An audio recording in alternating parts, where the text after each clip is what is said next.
for your email, your bank, social media. Could they actually be floating around right now on the dark web? It's a pretty chilling thought, isn't it? Yeah, it really is. And it's not some, sci-fi movie plot. No, not at all. We're talking about a real digital security crisis. It affects, well, pretty much everyone. It just highlights how urgent it is that we understand why passwords leak and, more importantly, how we protect ourselves. Exactly. And that's really our mission for this deep dive. We want to give you the knowledge, the tools to understand how hackers actually steal passwords. Right. But also give you practical ways to make passwords that are, well, almost uncrackable, and maybe most crucial, show you how to check if your data might already be out there. Already compromised. Yeah, because the scale of this problem based on recent findings is just, it's huge, absolutely staggering. Staggering feels like putting it mildly sometimes. I mean, just recently, there was that Cyber News investigation. They found over 16 billion login details. 16 billion. From 30 unsecured data sets on the dark web. And this was just in June. Oh. Some news outlets were calling it the largest ever data breach. It definitely makes you pause. Oh, absolutely. It grabbed headlines, and frankly, it should have. But here's where it gets interesting. There's some nuance. Okay. While that 16 billion figure is, massive, some cybersecurity experts did question it a bit. How so? They suggested it might be a little inflated, maybe double or triple entries, maybe including older data that was already known. Ah, okay. But, and this is the key thing, if you connect this to the bigger picture, the exact number, 16 billion or maybe less, it almost doesn't matter. Right. The real scary part isn't just the sheer volume. It's realizing that even one leaked password, no matter how old it seems, acts like a skeleton key. A key? Yeah, a key that hackers will just try everywhere else you have an account online, relentlessly. And the consequences of that are, well, they're huge. We're not just talking about someone getting it with an old email. No, far from it. Yeah. The leaked password can start a chain reaction, right? Leading to identity theft, messing with your finances. Accessing bank accounts, yeah. Correct. Direct money loss. Your data getting sold on the dark web. Or even direct blackmail. Or worse, using your name, your info to blackmail your family, your friends. It almost makes you want to just ditch the tech and go back to pen and paper. Yeah, I get that feeling. But thankfully, there are smarter ways. Good. And look, this isn't just, info for the tech geeks. It's vital for absolutely everyone who's online. Everyone. We really want to stress sharing this, especially with parents, elderly family members. They might be less aware of these kinds of digital dangers. That's a really good point. And since almost everyone uses a smartphone now, connects online, understanding these risks is just basic digital survival. It's a wake-up call, really. Okay, so the stakes are clearly high. Yeah. How do hackers actually get our passwords? What are the main ways, like the most common method people should watch out for right now? Okay, the first one, and probably the most common, is phishing. Phishing. Heard of it, but what exactly? What's clever, or maybe sinister about phishing, is it's often not about super complex hacking. It's more psychological manipulation. Oh. Hackers trick you through emails that look real, WhatsApp messages, even SMS texts, into basically just giving them your password voluntarily. They play on trust, urgency, that kind of thing. And some of these attempts are scarily good, like really convincing. What are some subtle signs people might miss, beyond just typos? That's a great question. I mean, think about those fake emails from Facebook or Instagram promising a blue tick if you just click here and log in. Right, and seen those. Or texts pretending to be from your bank, say SBI, saying your account's suspended. Click this dodgy link like www.linespeed.com immediately. Yeah, the fake urgency. Exactly. Look for that pressure, threats, offers that seem too good to be true. And always check the sender's actual email address. Does it really match the official company? Good tip. And the golden rule here, never click links in suspicious emails or messages to log in. Just don't do it. So what should you do instead? Go to your browser, manually type in the official website address yourself, like type facebook.com or sbi.co.in. That way you know you're on the real site. Yeah, makes sense. Avoid the trap altogether. Okay. What's method number 2? Method 2 is credential stuffing. And this ties directly back to those huge data breaches we talked about, like that 16 billion leak. Ah, okay.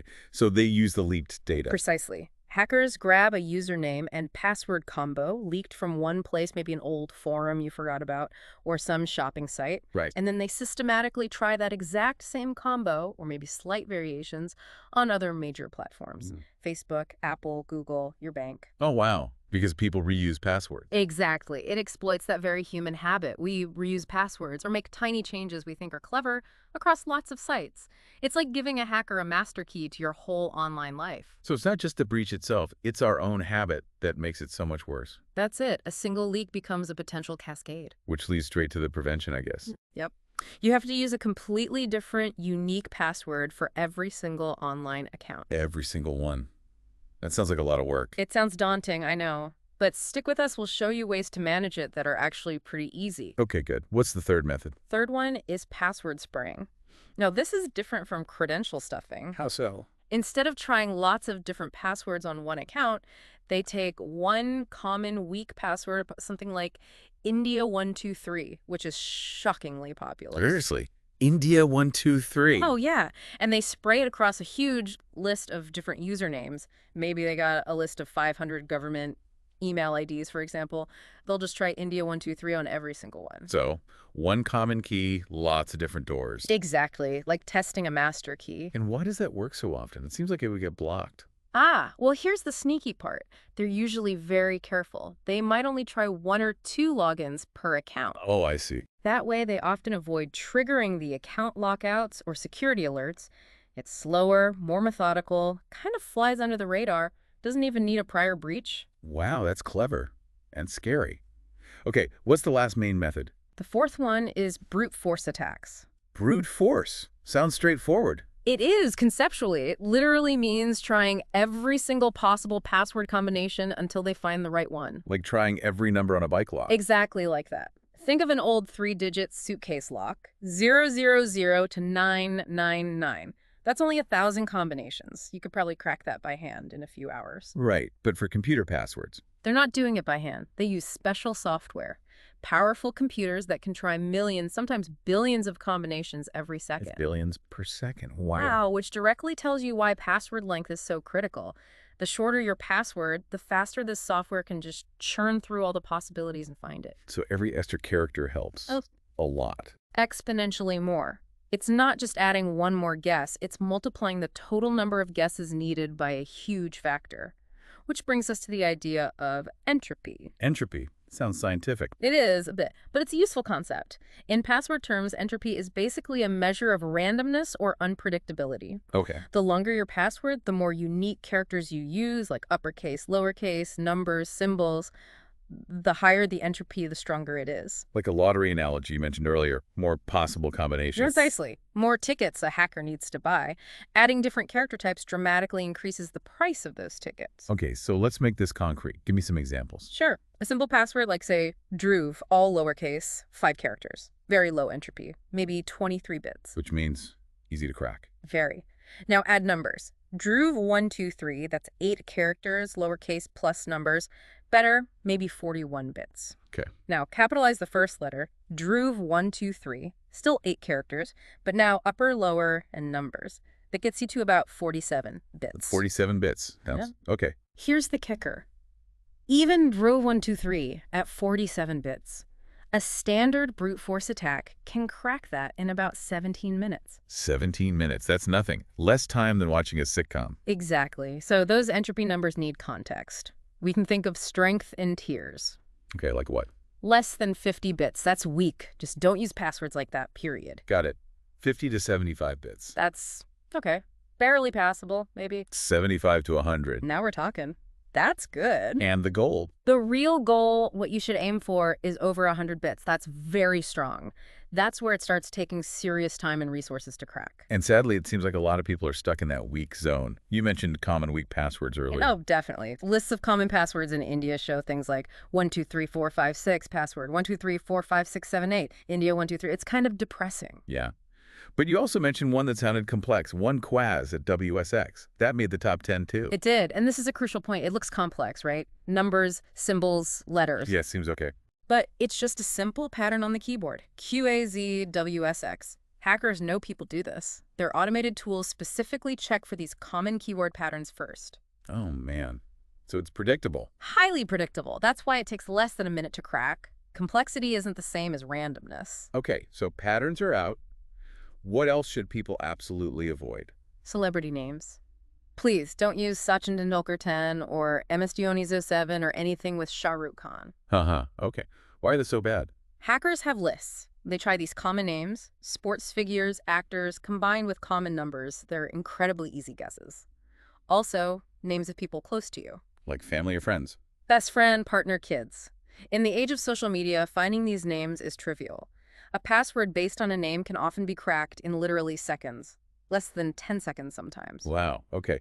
What about combining names with, like, birth dates or phone numbers? Is that any better? Marginally, but still really weak. Something like Dhruv at 1995 seems okay, maybe, but it can be cracked in under 9 minutes. 9 minutes. Yeah. Even if you use a seemingly random 4-digit number like Dhruv at 7488, you're still only looking at maybe 3 days for a crack.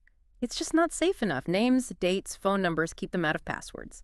So what's the bottom line? How long should passwords actually be? Okay, the absolute minimum we'd recommend now is 12 to 16 characters long. 12 minimum. Yes. Once you get to 12 characters or more, especially with mixed character types, the cracking time jumps significantly. It can take over a year, potentially much longer. That gives you a real buffer. Okay, 12 to 16 characters, mixed types, no personal info. But how do you remember these things? Especially if you need a different one everywhere. That's the big hurdle for most people, right? It absolutely is. That's the million-dollar question. But don't worry, it's not impossible. We have a couple of really good techniques. Simple, powerful ways to create strong and memorable passwords. Okay, let's hear them. Technique number 1. Okay, the first one we call the first letter combination method. First letter combination. How does it work? You start by thinking of a sentence, something memorable, unique to you. Like, my first car was a 1995 Honda Civic that I love. Okay, got my sentence. Now what? Now you just take the first letter of each word and any numbers from that sentence. So, my first car was a 1995 Honda Civic that I love becomes MFCWA1995HCTIL. Exactly. MFCWA 1995HCTIL. Now, that password, when tested against brute force tools, takes about 9 years to crack. 9 years. That's a huge improvement over 17 minutes. Massive difference. But wait, it gets better. Oh. Go back to your original sentence. My first car was a 1995 Honda Civic that I love. Now, just randomly capitalize a few of those first letters within the sentence. Let's say C, A, and L. Okay. Your password still uses the same letters, but now it reflects those random capitals. The cracking time jumps from 9 years to about 93 years. 93 years. Yeah. Just from a few random capitals. Yep. The key is making it your own unique sentence and adding that bit of unpredictable capitalization or maybe a symbol somewhere. That's actually pretty clever. Okay, what's technique number 2? Technique 2 is even simpler conceptually. It's using passphrases. Passphrases, like multiple words. Exactly. Just choose 4 random, memorable words, string them together. For example, coffee mountain bicycle justice. Coffee mountain bicycle justice. Yeah. No numbers, no symbols. Even just like that, 4 random words, it can take years to brute force. The length makes it surprisingly strong. Wow. But for really top-tier security, yeah, we'd advise maybe adding a capital letter somewhere, a number, or a special character into that mix. Makes it virtually unbraidable for current tech. So, Coffee Mountain Bicycle Justice 7, something like that. Perfect. Randomness and length are your friends. And just to hammer it home again. Yes. Use a different password, whether it's from a sentence or a passphrase, Yeah. for every single website. Cannot stress that enough. If one gets compromised, the others are still safe. Don't let one weak link bring down your whole digital house. Right. It prevents that credential stuffing attack we talked about. Exactly. And here's a little memory trick for managing those different passphrases. Oh, yeah. Try associating one of the words in your passphrase with the site itself. Like Facebook's logo is blue, right? So maybe your Facebook passphrase includes the word sky. Ah, okay, like a mental link. Yeah. Maybe your Apple password includes tree. Your Instagram one includes sun. Just a little hook to help you recall which passphrase goes where without making it obvious. Clever. Okay, so strong, unique passwords are key. What else? Are there other layers of security we need? Absolutely. Passwords are just one piece, albeit a crucial one. The next big thing, which you should enable everywhere you possibly can, is two-factor authentication. 2FA. 2FA. Right. Most people probably heard of it, but maybe don't always use it. Yeah, and it's so important. Even if someone does get your password, 2FA puts another barrier in their way. So remind us quickly, how does it work? It means you need 2 different ways to prove it's you logging in. Usually it's something you know your password Right. and something you have like your phone, an app, or even your fingerprint. So it adds that physical element. Exactly. Typically, after you enter your password, the site will send a code, like a one-time password or OTP, to your phone via SMS or maybe email. You then have to enter that code as well to get access. Some systems use authenticator apps like Google Authenticator or Authy, which are generally seen as more secure than SMS. Better than SMS. Why is that? SMS can sometimes be intercepted through things like SIM swapping attacks. Authenticator apps generate the codes directly on your device, making them harder to hijack remotely. Physical security keys are even better. Okay, good to know. And the crucial warning with OTPs. Yes, never, ever share your OTP with anyone. No legitimate company will ever call you or email you asking for it. That code is the temporary key to your account right then and there. Don't give away the key. Got it. What's the next precaution? Using password managers. Ah, yes. You mentioned not writing them down. Right. Don't keep them in a notes app. Definitely not on a sticky note by your computer. Password managers are designed specifically for this. What do they actually do? They securely store all your different complex passwords. They can also generate really strong random passwords for you, so you don't even have to think them up. So they handle the creation and the remembering. Exactly. Takes the burden off you. And a lot of devices have them built in now, right? Like on iPhones or Android phones. Yes. Many operating systems and browsers have excellent built-in password managers now. They often use your fingerprint or Face ID to unlock, making them secure and convenient. That makes it much easier to actually follow the rule of using unique passwords everywhere. It really does. Highly recommend using one, whether built-in or a third-party option. Okay. And the third precaution, just to really drive it home. It feels repetitive, but it's that important. Do not reuse passwords. Don't do it. Seriously. If one account gets breached, and breaches happen all the time using that same password elsewhere, means all those other accounts are instantly vulnerable. It's the hacker's jackpot. It turns one problem into potentially dozens. Exactly. Yep. Avoid that cascade. Okay, so strong unique passwords, 2FA enabled, using a password manager, that covers prevention. But what if someone's listening and thinking, okay, but how do I know if I've already been hacked? Has my data been leaked somewhere? That's the question, isn't it? And there's actually a great resource for checking this. Yeah. It's a website called haveibeenpned.com. That's P-W-N-E-D. Have I been prowned? Okay, how does it work? Do I need to give it my password? No, absolutely not. And that's important. You only enter your email address. Just the email. Just the email. The site then checks its massive database of known data breaches to see if your email address appears in any of them. It'll show you a history if it does. Wow. Okay. Can you give an example? Sure. The source material we looked at mentioned an interesting example. If you were to enter an email like, say, narendramodi1234@gmail.com, which some reports suggested might be his actual ID, the site apparently shows that email appearing in 13 different data breaches. It even lists which ones, like Twitter back in 2021, Bitly in 2014, and what data was compromised, emails, names, sometimes even passwords associated with that email in that specific breach. Whoa. That's incredibly specific and sobering. It really is. It shows you just how widespread this is. So if you check your email on Have I Been Pawned, Yeah. and it comes back saying, oh no, pound, what should you do immediately? Okay, first step. Go to the specific website mentioned in that breach notification and change your password immediately. Right away. And second, just as critical, make absolutely certain that the password you were using on that breach site isn't being used anywhere else or anything similar to it. Change it everywhere it might have been reused. Exactly. It's your damage control plan. Got it. Now, beyond these basics, did the sources mention any other tools for, like, enhanced protection? Yeah, there was mention of security tools like NordVPN's threat protection system. Okay, what does that do? Is it just a VPN? Well, interestingly, the sources noted you can use some features even without the VPN part turned on. It apparently helps block ads and trackers, which can sometimes be malicious. It can also give you fraud alerts if you accidentally click on a phishing link, like the ones we discussed earlier. And it includes malware scanners, so it adds another sort of proactive defense layer. Interesting. An extra safety net. Kind of, yeah, against some of those attack methods. Okay, so wrapping this all up, if there's one thing someone should do immediately after listening to this, what is it?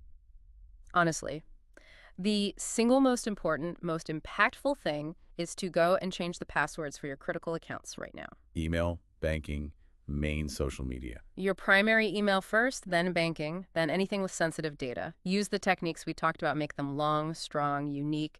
Your digital safety really hinges on this. Don't put it off. Solid advice. And maybe one final thought to leave people with.